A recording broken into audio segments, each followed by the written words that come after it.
Les restes de l'un font parfois le bonheur de l'autre, mais dans ce cas-ci, ils font le bonheur de tous.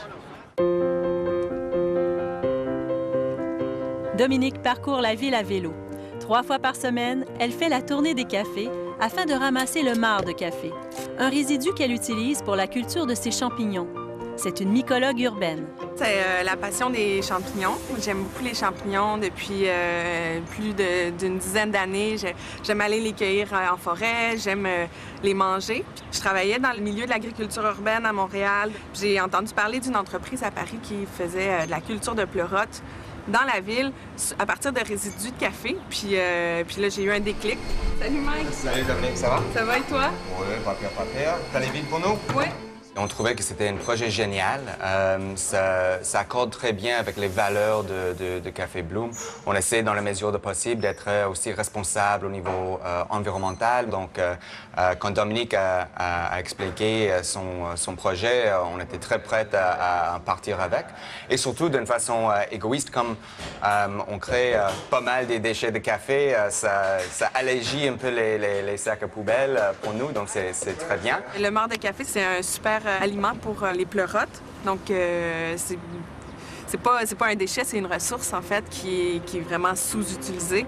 Chaque année dans le monde, on produit 7 millions de tonnes de marc de café.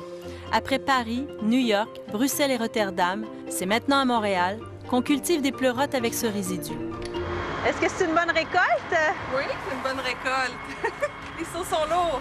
Là, je vais aller chercher d'autres cafés dans un autre café un peu plus loin, puis après, je vais aller porter ça à la champignonnière.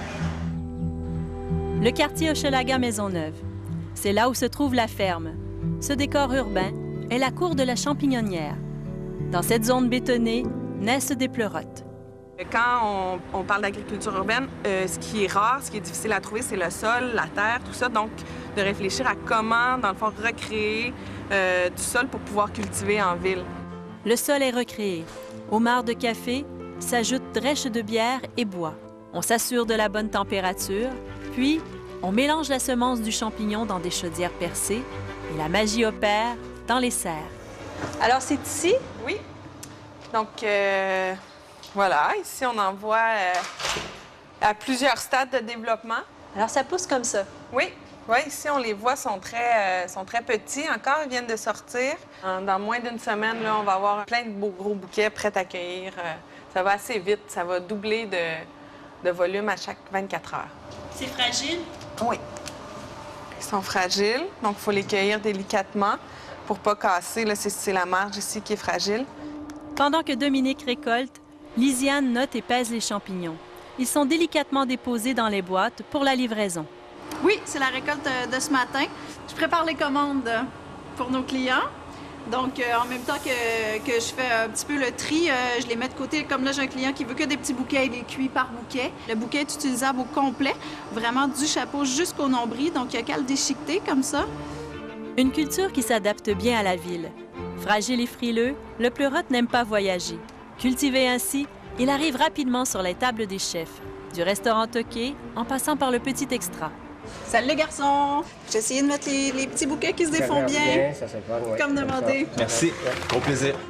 Puis, de retour au Café Bloom, le chef Samuel prépare une tartine aux œufs, parmesan et pleurote. On leur fait attention, mais ce qu'on aime particulièrement, ils sont très, très bons, mais aussi ils sont très, très beaux. Donc, on essaie de les garder le plus possible dans leur intégralité. Puis nous, on essaie de les cuisiner le plus simplement possible. Donc, on rajoute un peu de beurre, puis on rajoute un peu d'ail, sel, poivre, mais sinon, ils sont déjà tellement bons qu'il faut juste les mettre dans la poêle et les laisser griller. Non, ça goûte pas le café, mais c'est un goût un peu plus boisé ou un peu de noisette ou d'amande. C'est pas juste une histoire de consommer et de produire, mais de bâtir une meilleure communauté, une meilleure économie comme on peut, et aussi d'avoir du fun. Bien, déjà, on valorise à peu près 50 tonnes de matières résiduelles par année. Puis, on réduit le transport des aliments. Donc, j'ai ce sentiment-là, là, sans vouloir me péter les bretelles, mais pour moi, c'est important aussi d'avoir qu'il y ait un sens à ce que je fais aussi.